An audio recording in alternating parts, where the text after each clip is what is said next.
We'll have a major storm in here.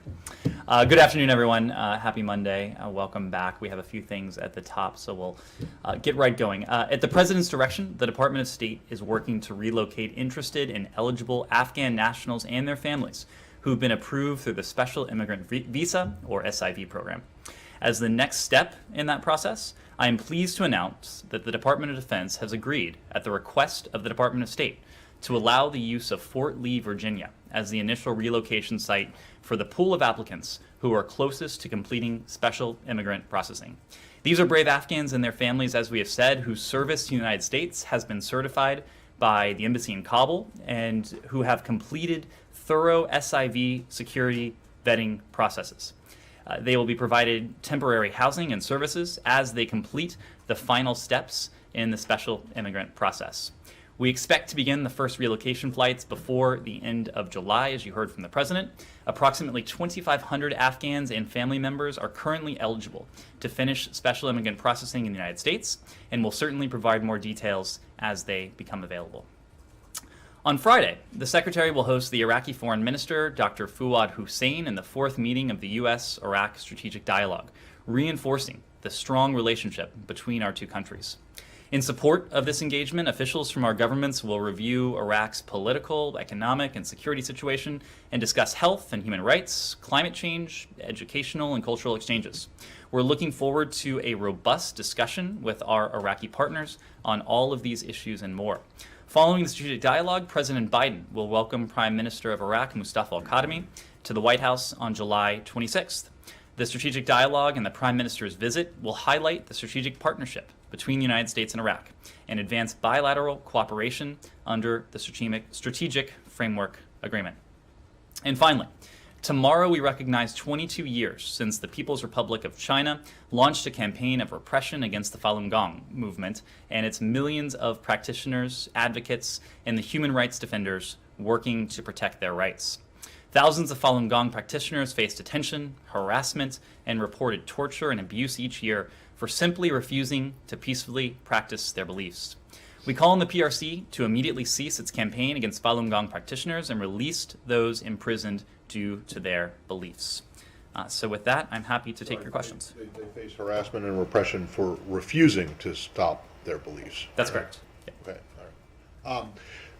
I want to get to Afghanistan, but do you have a readout of the meeting with the Belarusian opposition leader? We will have a readout for you later today. As you know, we are welcoming Svetlana Tishkanuskaya and her team to the department today. Ms. Tishkanuskaya met with Secretary of State for Political Affairs Toria Nuland. Secretary Blinken also was planning to stop by for a part of that meeting, and we'll have a readout for you of that later today. In general terms, what did they talk about? As you can, didn't talk about the wonderful nature of the Lukashenko government. Quite the opposite. As you might expect, they discussed the ongoing repression, the crackdown by the Lukashenko regime, and the steps that we have said, and much of the international community has said, that the Lukashenko regime must take. As you know, Ms. Tsikhanouskaya has been at the forefront of the opposition movement in Belarus, and we were happy to welcome her to the department today and to continue our efforts to stand with the Belarusian people and their aspirations for human rights, democracy, and their broader Euro-Atlantic aspirations. Unless someone else wants to go on Belarus, I just want to ask really quickly on Afghanistan. So, on the SIV announcement that you made, who's paying for? Is it obviously the taxpayers, ultimately? But if the Pentagon has been very insistent that this is a State Department operation. All questions have to go to the State Department. We're not saying anything about it, except that this is their facility. So who's actually going to be providing these services to them? Is that DoD personnel or state? Do you guys have people who can go down there? And whose budget does this come out of? And how much do you think it's going to cost? Well, I don't have a specific funding amount to provide to you today. Of course, the U.S. government will fund the transportation of SIV applicants and their immediate families until they have status as special immigrants. And then resettled Afghan SIVs, like refugees, will receive resettlement benefits through the U.S. Refugee Admissions Program administered by resettlement agencies and their affiliates across the country for the first 30 to 90 days after arrival. As I said in the topper, the Department of Defense, at the request of the Department of State, has identified Fort Lee as a place that is suitable to temporarily house these special immigrant visa applicants as they complete the last phase of that process. My question is not about once they get approved. It's in the interim period while they're living at Fort Lee. Is the State Department going to have people down there attending to their needs, and is the Pentagon paying for this, or is the State Department paying for it? Presumably it costs money to house people there, right? Let me just explain a little bit how this is functioning internally, and we spoke about this somewhat late last week, but as you heard, on July 19th, today, officially, the Department of State activated the Afghanistan Coordination Task Force. And that is a task force that, as you heard last week, is led by three-time Ambassador Tracy Jacobson. It consists of experts not only from the Department of State, but also from the Department of Defense, Department of Homeland Security, and the Department of Health and Human Services. And it is that task force that will coordinate our efforts across the government to take qualified SIV applicants out of harm's way and to bring them to the United States once their security vetting is complete. And so when we talk about this group today, this is a group of SIV applicants and their family members who have completed that step, the security vetting process, the rigorous process that is required before we would bring SIV applicants and their families to the United States. We are also working to bring applicants who have passed the Chief of Mission screening, but don't yet have that final step, that security vetting procedure, which is called a Security Advisory Opinion. This group, again, a separate group from the 2,500 referenced earlier, includes about 4,000 applicants as well as their family members. And our plan is to take them to locations outside of the United States where they will be safe and where they will be provided accommodation during this processing period, which can last a number of months. But as we have said before, we are striving to shorten these processing times at every stage of the process. And I spoke last week about how we have been able to do that by surging personnel, by moving the locus of some of these operations back to the Washington, D.C. area, and the increasing number, the increasing rate at which we've been able to approve SIV applicants in recent months. And you've seen the upward trajectory of that. We released our most recent quarterly report last week. We will have the next quarterly report in several months, and we certainly expect that increased processing to continue. I also will say that we do hope to expect to provide you an opportunity to hear directly from members of this task force, those who are leading it. We'll have more details for you on that tomorrow. Well, that's a great answer to a question, but it's not at all the question that I asked. But thank you for the information in there, especially about the 4,000 others. But do you have an answer to who pays for this, the Pentagon or the State Department? Or is it for all of them? Specifically yes, for Fort Lee, for people staying at a U.S. Army base, and is it going to be State Department people who are attending them? Is it an interagency thing, or is it all DoD? We'll see if we can get you more details on that. It may need to wait for the conversation that we're planning before long. On immediate family. Yes. Is that like parents included, sons and daughters, brothers and sisters? Where do you cut off the immediacy in the immediate family? So, as you know, the processing for these individuals is multi-step. It is more than a dozen steps before these individuals reach the security vetting procedures. And so over the course of those steps, the screening and the screeners have an opportunity to get a sense from these applicants what that immediate family looks like. I wouldn't want to offer a broad generalization, but when we talk about each individual applicant, in many cases, there are several family members who will be traveling with him or her. Yes, Kylie. And I'm just curious, you guys have said that there are 2,500 SIV applicants and their family members That's right. who have been approved through the security vetting process. So does that figure, is that inclusive of their family members, or is that figure just the SIVs and then it would be plus their, family members? So the first tranche, we are talking about 700 SIV applicants and their immediate family members, and so that's how we arrived at that ballpark estimate of 2,500. Okay, gotcha. And how are they going to be flown to Fort Lee? So, as we've said before, there are some details that we're able to provide. We're, of course, providing additional details today when it comes to this destination for this group. There will be some details that, for security reasons, we just aren't going to be in a position to provide. That is going to be one of them. Yes? On this as well. It's estimated that about half of the SIV applicants don't live in Kabul or in the area near the capital. Will you undertake arrangements to bring some of those people to Kabul in order to transport them out of the country? So we are providing assistance to these applicants in multiple stages of the process. Again, I think we'll be able to provide some more details tomorrow. But again, we're not in a position to do that today, at least. Just stay on Afghanistan for a second. Sure.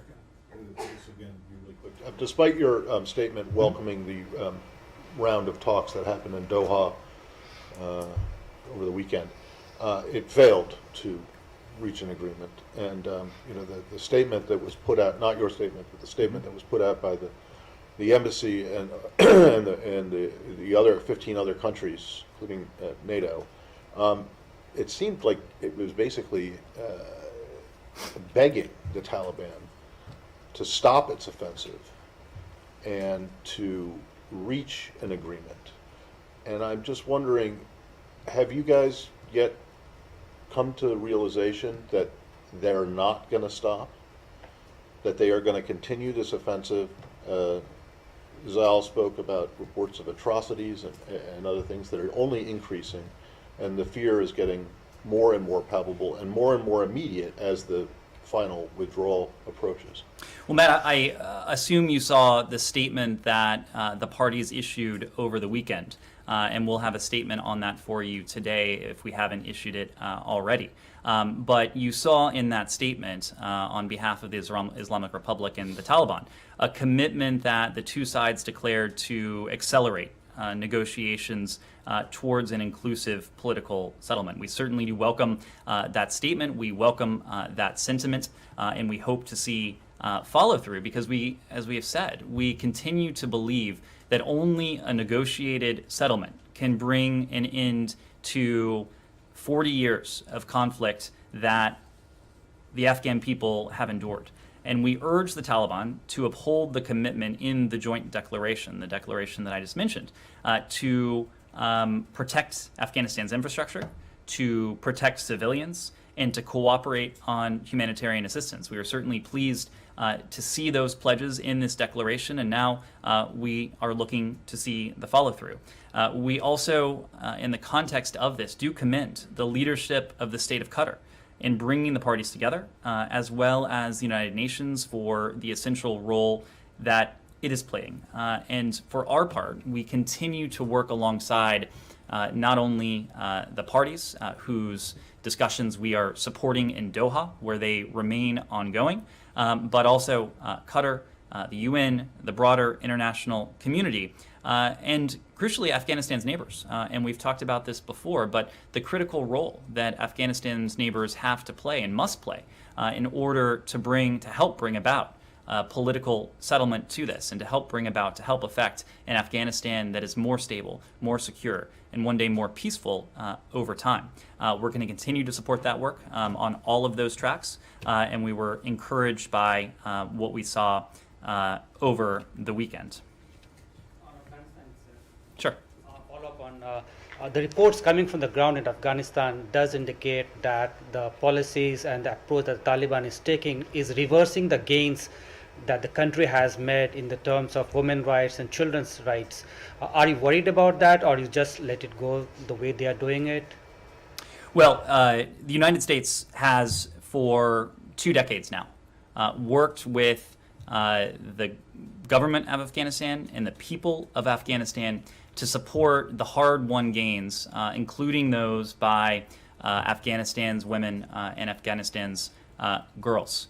The United States has played a pivotal role in that over time. We have provided humanitarian assistance, we've provided development assistance. Our embassy on the ground has and will continue to be a partner for Afghan civil society, knowing just how important it is and knowing the gains that have been achieved over the course of the past 20 years. The point that we have been making is that any government that comes to power in Afghanistan that doesn't protect those gains, does not respect human rights, that seeks to rule at the barrel of a gun, will not be a government that has legitimacy, either on the part of the Afghan people or from the international community. And when it comes to that latter constituency, it is, we can presume, it will be continue to be important that any government in Afghanistan have the backing of the international community for the assistance that provides. And any government that comes to power that is willing to let those gains be entirely squandered, that is willing to stand idly by or worse as Afghanistan's women, girls, minorities are deprived of their rights, that is not a government that will be legitimate in the eyes of the international community. And critically, because of the assistance and the other elements that we've talked about, that's not a government that we can expect will have any degree of durability. What we seek for the people of Afghanistan, what we're seeking to help support, is a just and durable solution to not 20 years of conflict since October of 2001, but really 40 years of conflict that has deprived the Afghan people of the rights, the freedoms, including their right to safety and security. And so we will continue to partner with the Afghan people, to partner with the Afghan government, and to support that diplomatic process that did receive a boost over the weekend from the joint declaration that was issued by the Afghan parties. Again, declarations are positive. What we are going to be looking for is the follow-through, and we expect to see that follow-through in the coming days and weeks. Spoke about the neighboring countries on Afghanistan. Do you see the role of Iran is supportive in the peace process? Well, I wouldn't want to offer a blanket characterization. What I will say is that Afghanistan's neighbors, Iran of course included, they need to play a constructive role if we are, in order to most effectively support the conclusion of that sort of just and durable settlement. We have seen Iran play host to talks between the parties, attempt to facilitate. We have seen other countries do that as well. The United States, for too long, has, and you heard this from President Biden in his announcement several months ago, but for too long has shouldered too much of the burden.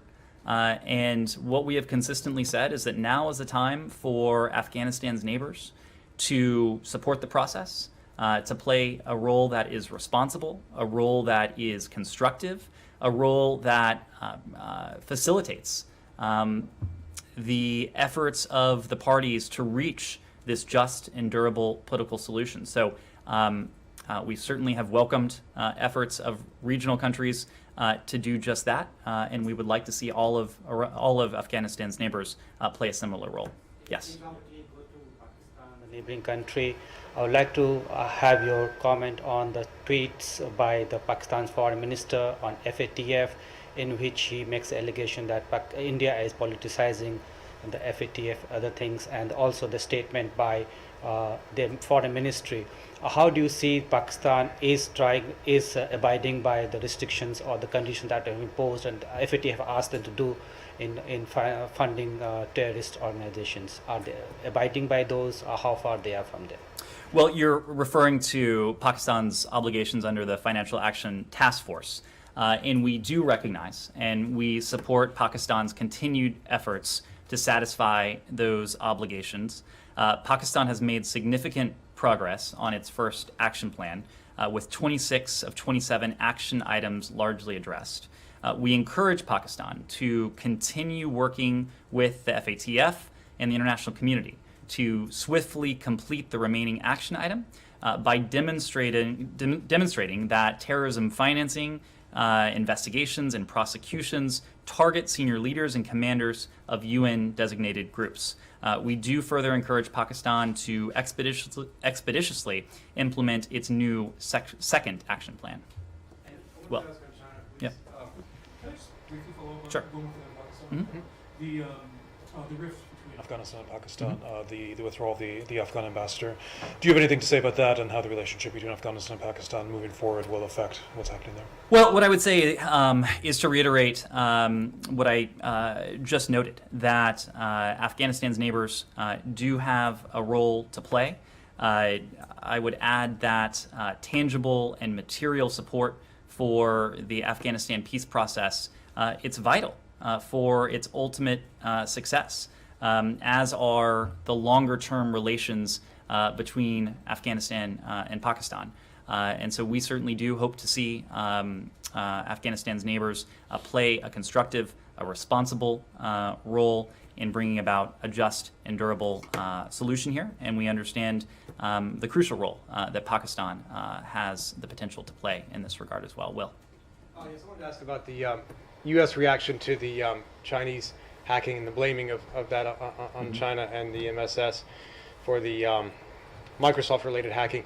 It says in Secretary Blinken's statement that they're holding these few individuals accountable, but is there going to be any effort to hold Beijing accountable at large? Is that the kind of thing where the U.S. would consider sanctions or other steps to really make a difference there, rather than indictments of a few accused hackers? Well, we did announce a series of steps today, including with a statement from the Secretary, as you alluded to. I would add that together with our allies, together with our partners, we're not ruling out any additional actions to hold the PRC accountable, including for its malicious activity in the cyber domain. But as you saw, and just to reiterate, it was an unprecedented group of allies and partners, and that includes the EU, it includes the UK, Australia, Canada, New Zealand, Japan, and NATO, that joined the United States today in exposing the PRC's Ministry of State Security, or MSS's, malicious cyber activities. It's notable that this is the first time that NATO has condemned PRC cyber activities, and we spoke about this last week and before in terms of the new content that NATO's strategic concept has on the threat that the alliance potentially faces, not only from Russia, but also from the PRC's aggression as well.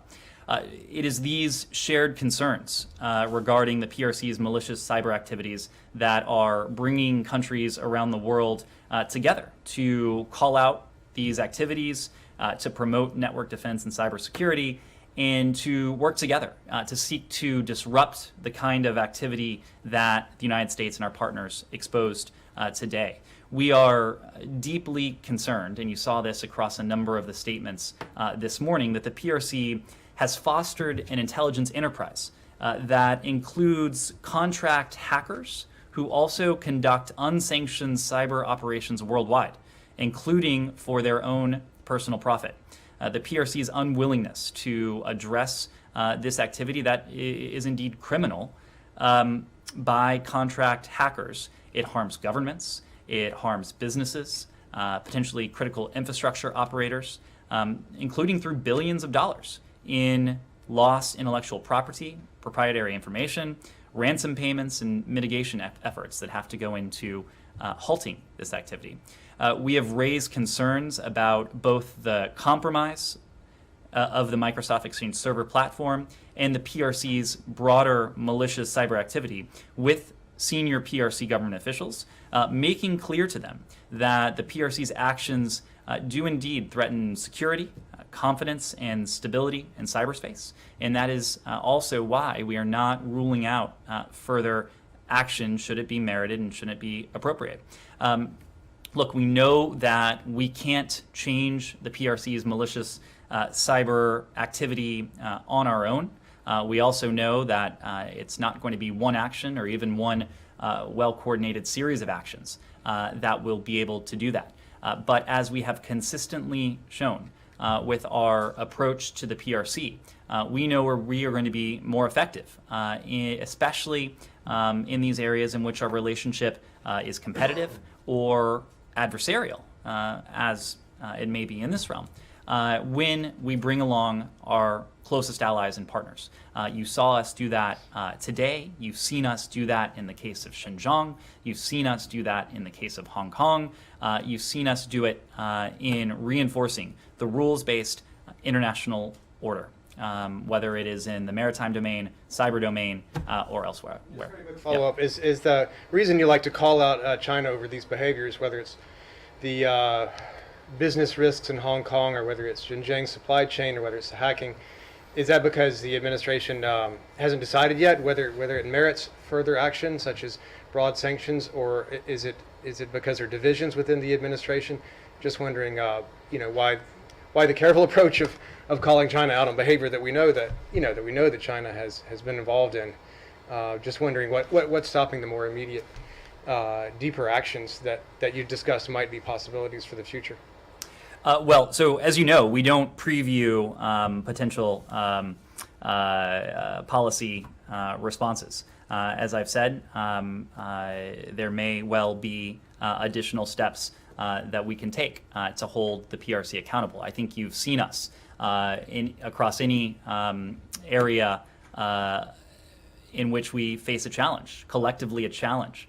From the PRC, whether it's human rights, whether it is repression in Hong Kong, whether it is intimidation of the people on Taiwan, whether it is human rights in Xinjiang, that we have not hesitated to act. I think that in this case, as you know, there is a process that the U.S. government needs to go through in order to attribute an attack of this nature, an operation of this nature. You heard today from the interagency that the U.S. government was able to conclude with a high degree of confidence that this, in fact, was attributable to the PRC. So these are processes, some of which are intelligence-driven, that are thorough, that are robust, and in some cases they will take time. To make sure that we are going out on solid footing, and importantly, in this case, that we are going out with the backing and in coordination with some of our closest partners around the world. Across every challenge, our response to the PRC, to any country, any nation state that may seek to undermine the rules-based international order, we know it will be more. We know it will be stronger. We know it will be more effective when we act collectively, and that's what we're able to do today. Said. Can we go to the Palestinian issue real quick? Thank you, Ned. Last week while Mr. Hadi Amr was visiting the West Bank and Israel, the Israeli occupation authorities raised 50 structures while he was there. Are you not offended by that? Why is there no statements on these things? Why can't you say, you have to cut this out, stop it, just stop it? Said, we have spoken very clearly in public and in private. We have made the point that we believe it is critical to refrain from unilateral steps that increase or exacerbate tensions and then make it more difficult to, over the longer term, achieve that two-state negotiated solution. This certainly includes demolitions. We've certainly made that point. You've heard me make that point before. We have made that privately as well. Yeah, I mean, I hear you all the time, but apparently they are not hearing you. They're not listening to you. So what is the use of saying what you're saying without putting some teeth, or some oomph behind your statements? Well, Saeed, we certainly have, and you've seen that in any number of forms. We have spoken recently about the steps that we have taken to re-engage the Palestinian people, the Palestinian Authority, to provide humanitarian assistance, to provide support. And we do that not only for the humanitarian implications, because the Palestinian people in Gaza and the West Bank are in need of this humanitarian assistance, but also because we are trying to set the conditions to eventually be able to work towards a two-state solution. That has been the overriding goal of successive American administrations. Obviously, it has been an overriding goal that has eluded successive administrations. As you have heard from us, we aren't under any illusions that a two-state solution is right around the corner. We're not under any illusions it will be here next week or even next month. But what we are trying to do now is to set the stage, to make meaningful progress. And I think we've done that in ways that are both rhetorical, but more importantly are tangible, including for the welfare and the well-being of the Palestinian people. We have repeatedly made the point that Palestinians and Israelis alike deserve equal measures of safety, of security, of prosperity, and importantly, of dignity. And that is what much of our humanitarian assistance, what much of our support is aimed at enhancing. A sense of dignity that has, in many ways, eluded the Palestinian people for far too long. I mean, you speak of dignity. To me, as much as I hate to do it, it's a personal thing. A cousin of mine, young cousin of mine, 29 years old, was shot dead in cold blood a year ago on the 22nd of June. They still hold his body. Last month, another relative of mine, a young woman, 29 years old, shot in my village. They still hold their body. I mean, talk about dignity. Why do this? Isn't that collective punishment? Saeed, look, I'm as you know, not in a position to speak to individual cases. We have spoken to the broader issue of what some might call collective punishment, and we spoke of home demolitions of Palestinians suspected to have been behind attacks. And we made clear that entire communities, entire families shouldn't be punished for the actions of one individual. But again, I'm just not able to comment on specific cases. Note their names: Ahmed Erekat and May Afana. Thank you. And you said what some may call collective punishment. Haven't you guys called it collective punishment in the past? I think I just said last week. No, wait. Go ahead. You said last week you called it. So I just want to make sure that you're not backing away from what you. Oh no, absolutely not. And then can you take this question, because I expect if you do have an answer, it will last about 20 minutes. On Friday, you guys released your MOU with UNRWA about renewed, and it takes great pains in that statement to say, I think it's on the first page, that it's not a legally binding agreement. So my question is this, and if it can be boiled down to a one sentence answer that you can get later, that would be great. If UNRWA does not meet the criteria and the vetting standards that are outlined in this, does this, because it's not legally binding, does that mean that you're not obligated to reduce or cut funding to it? We'll see if we can get you an answer there. Yes, Sean. Can we go to Haiti? Sure. The resignation of interim Prime Minister Joseph. Wondering if you have any reaction to that, and if you could explain the statement by the so-called core group last week distancing itself from him, and what was the point of, if you will, interpret that of sidelining him? Well, we, of course, have seen the reports that Claude Joseph has agreed to step down from his role as acting prime minister and hand over authority to Dr. Ariel Henry. I don't know that the parties have confirmed that officially themselves, but we are watching closely. We have always said, and we continue to believe, that the decision of who should lead Haiti belongs to the Haitian people. Political gridlock, it has taken a tremendous toll on the nation of Haiti, and it's vital for the country's leaders to finally come together to chart a united, inclusive path forward. And so we continue to urge Haitian political actors, as well as civil society, private sector, to work together in the interests of Haiti's people. We are encouraged to see Haitian political and civil actors working to form a unity government that can stabilize the country and build the foundation for free and fair elections. Ultimately, that is what our policy seeks to facilitate. We are engaging with all relevant Haitian stakeholders to encourage an inclusive dialogue and a consensus-based government. In these difficult times, the people of Haiti should know that the United States is standing with them to build a more stable, a more secure Haiti.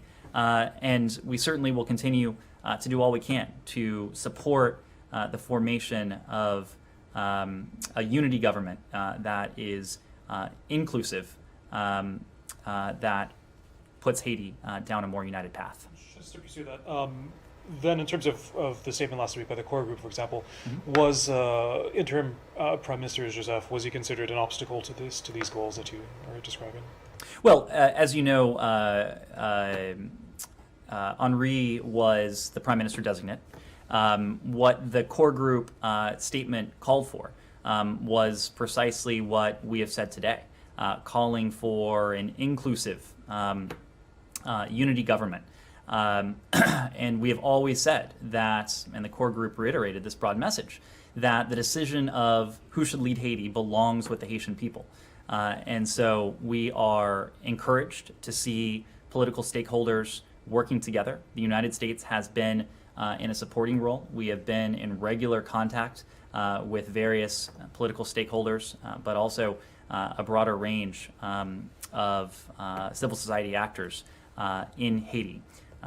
Ultimately, these are decisions that the Haitian people will need to make. We continue to support legislative and presidential elections later this year, seeking to put Haiti back on the constitutional path. Yes. Dad, I'm sorry.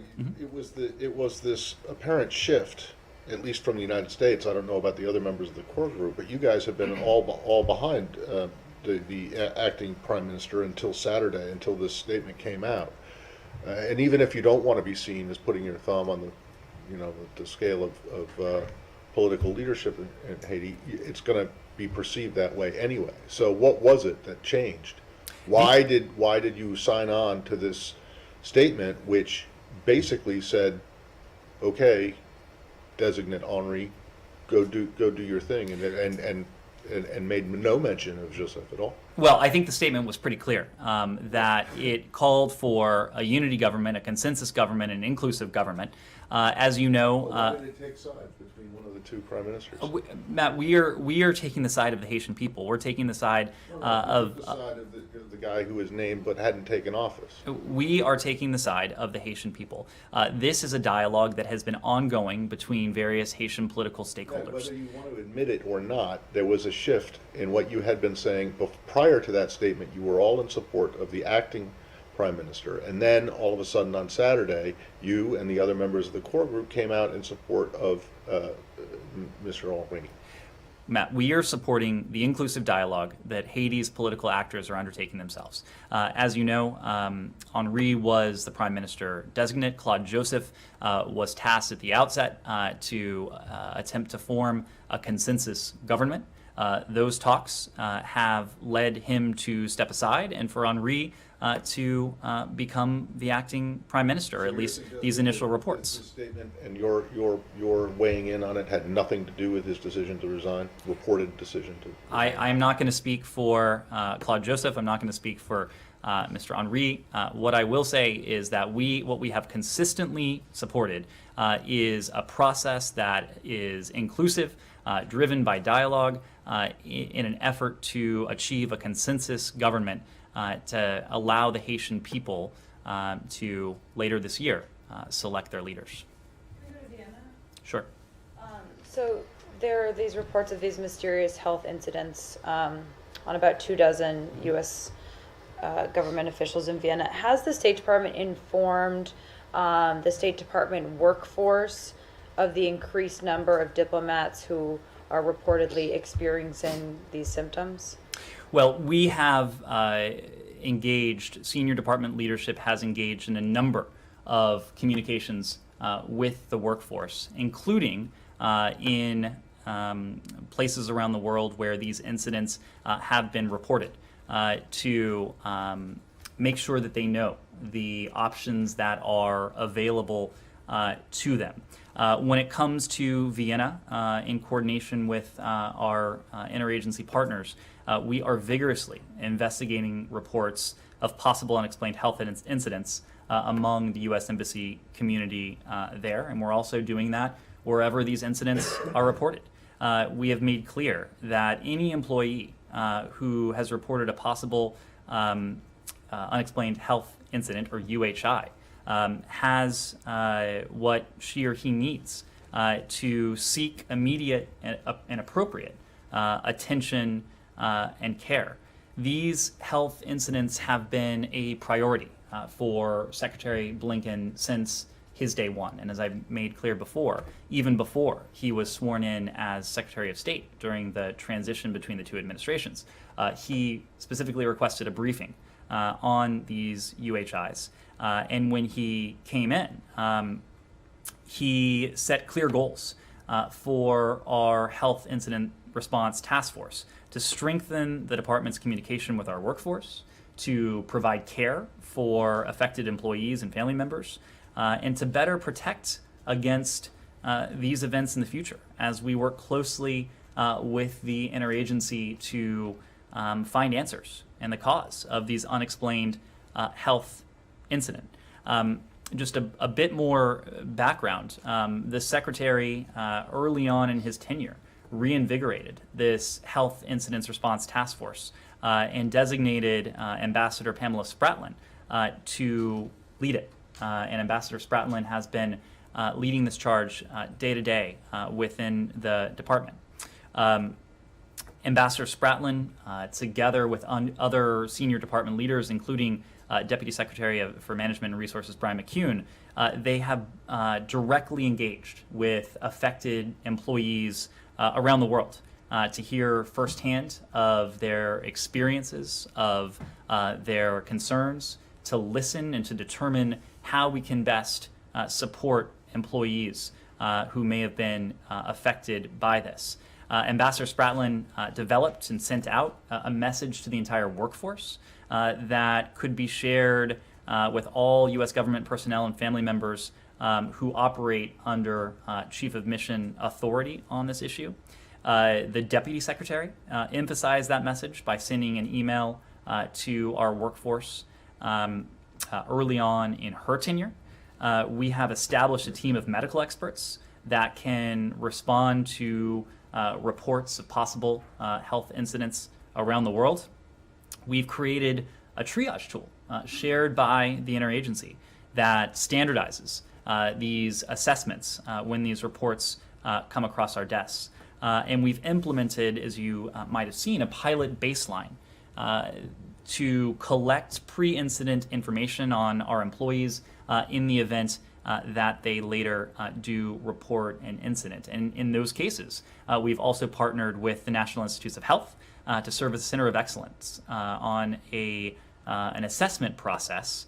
And we're in discussions to partner with an appropriate facility for any employees that may need extended care. So we have worked very aggressively, not only to do all we can to determine the cause of these incidents, but just as importantly, something that's very important to us, to work to support our workforce, including those who have been affected by these incidents, and to do all we can to seek to protect our workforce, including those who are deployed around the world. And just to be clear, so has the State Department workforce been informed that the reports of these incidents in Vienna have gone up, or is that not something that's been shared widely with the department? I will say that we have engaged the Vienna community.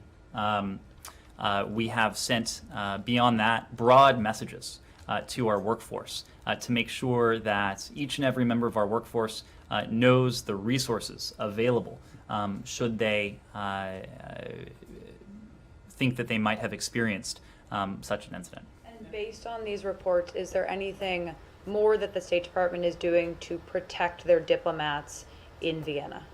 As you know, there is nothing that we take more seriously than the safety and the security, the well-being of our personnel around the world. That certainly includes to the tri-mission community in Vienna. But as you also know, we don't speak to measures that we're taking to enhance security or protection for our workforce. I'm sorry? We stay in Vienna? I don't have any staffing changes to preview or announce. No, I want to talk about the stay.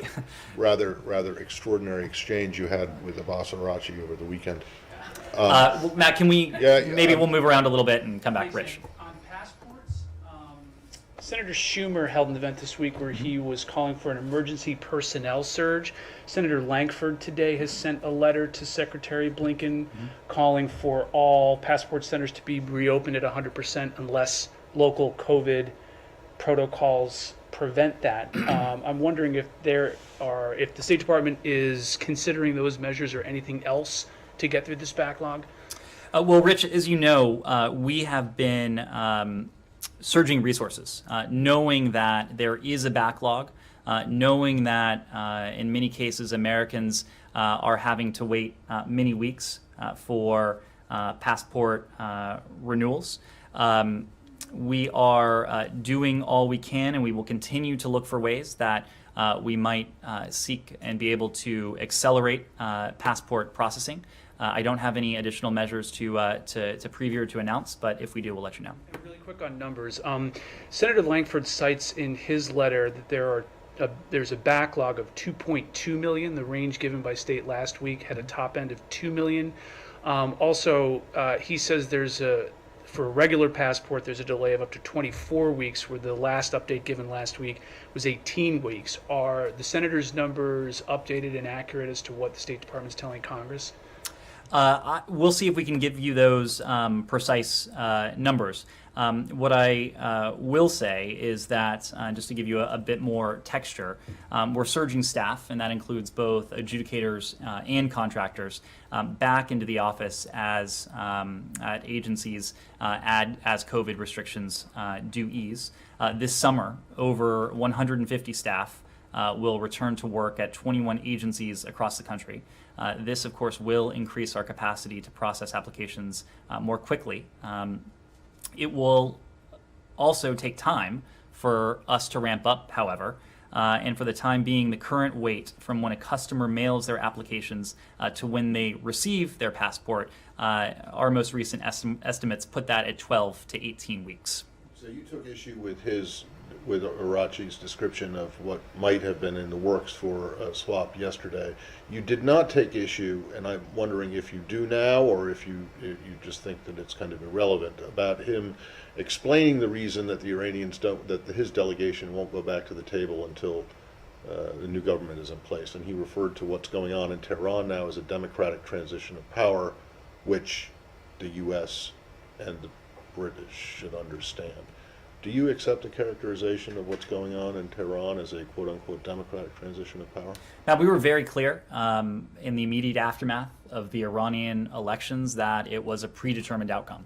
That hasn't changed. So you don't think that that's an accurate description? We were very clear with our characterization. Why did you take issue with that then, also, in addition to the prisoners from his? I mean, it was pretty unusual. Well, you called us. It was. I'm not. His tweets outrageous. I'm not going to disagree with you that it was an unusual statement, but I think what you saw from us, what you saw us reacting to, was a statement that we called cruel, because it was cruel. There were many things that I think we could have taken issue with in his statement.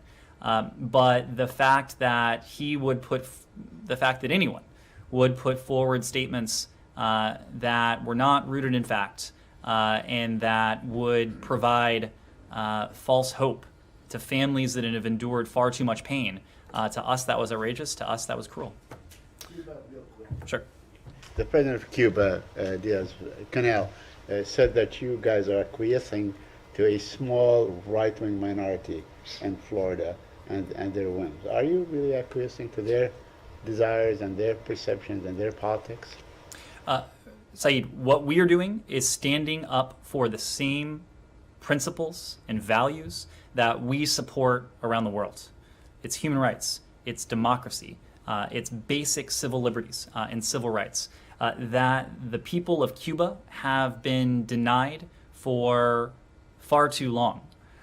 So, look, for us, we have made very clear that human rights are at the center of our foreign policy. The Cuban government, every government around the world, should take us at our word that human rights will be an anchor of our policy. That's precisely what you're seeing in what we have said in the mechanisms of support over the years that the United States has provided to the Cuban people. And it is precisely what we mean when we say that we will consider additional forms of support, including any humanitarian support for the Cuban people. Again, we are standing up for and supporting the same rights in Cuba that we do around the world. Yeah. Well, oh, sure. Sure. Just one question. Trevor Reed's family said late last week that they learned that he'd been transferred from Moscow to a prison camp. Does the State Department know where Trevor Reed is right now? So we have, as you know, this is something that we watch very closely.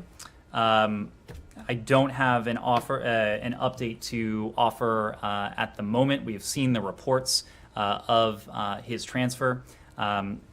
We have no higher priority than the release of Trevor Reed, of Paul Whelan. This is something that President Biden raised with President Putin. It is something that Secretary Blinken raised with Foreign Minister Lavrov. It is something we will continue to do all we can to seek to effect the release of these Americans, in the case of Russia now, who are being held unjustly against their will. So the Russians aren't telling you where Trevor Reed is right now? I just don't have an update to offer you at the moment. Okay, will you get back to us when Yeah, you can? we can. Thank you. Is Deputy Secretary Wendy Sherman, is she going to visit China? And if not, why not? There's been some back and forth on this, and just wondering if she's going to go, if it would have been to prepare for a higher level meeting, and if not, then why not? Well, it was the National Security Advisor who, in the immediate aftermath of President Biden's meeting with President Putin, who said that the president believes there is no substitute for face-to-face diplomacy, that we are prepared, if it's appropriate, to engage in direct diplomacy with the PRC if and when it is in our interests and when we think it would be constructive and meaningful to do so. We have continued to that end to explore opportunities to engage with PRC officials, including at senior levels, as part of that broader effort. And it is an effort to advance U.S. interests and to seek to responsibly manage the relationship. This is no different in any other instance. In all travel abroad, we make announcements only once and if we determine that a visit has the potential to be just that, to be substantive, to be constructive for our purposes and for our interests. We've been clear that we will engage the PRC when it is in our interests, and we'll do so in a practical, substantive, and direct manner, and that remains the case. The answer is there was a travel announcement. Pretty simple question. There was a travel announcement for the deputy secretary last week. I just don't have. Okay, well, is she going to Brazil? I don't have any updates from the travel announcements that Is she going to Suriname? That's, if you can say no to them, why we can you say no to China? that if she's we not going released there? last week. But Matt, if you will indulge me, I do want to come back to your first question because I have a bit more on the funding for this. So initial refugee Fort Lee. for Fort Lee, initial refugee resettlement costs, such as for housing upon arrival, home furnishings, clothing, and food, they're funded by a per capita grant from the Department of State to the resettlement agency responsible for receiving the refugee upon arrival. So this is, I'm sorry. That's the Pentagon. This is in the once they become once they have cleared the final processing. We're talking here. So this is refugee resettlement. And this year, the per capita grant amount is $2,275, $2,275 Okay, but per person. who's going to pay for them while they're at Fort Lee? That we'll see if we can get you an answer. But there is a per capita grant involved in this. All right. Thank you very much.